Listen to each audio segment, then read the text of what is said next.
আজকে জন্মাষ্টমী, তোমাদের সাথে কিছু কথা শেয়ার করতে এলাম। জানি তোমরা জানো, ভাদ্র মাসে কৃষ্ণপক্ষে রোহিণী তিথিতে এই কৃষ্ণের জন্ম, ভগবান কৃষ্ণের জন্ম হয়েছিল। সেই দিনটা আবার ঘুরে এসছে আজকের দিনটা ভীষণ ভালো দিন। জন্মাষ্টমীর আজকে খুব ভালো দিন, ভালো তিথি।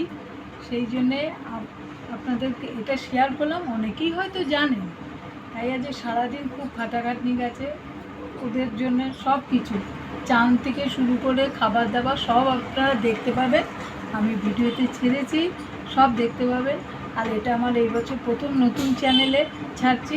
এবছর নিয়ে আমার 3 বছর গোপাল প্রতিষ্ঠিত হয়েছে। এর পরেরগুলো সবই দেখতে পারবেন। আপনারা শুধু আমার সাথে থাকবেন, কমেন্ট করবেন, শেয়ার করবেন, জানাবেন কেমন লাগে।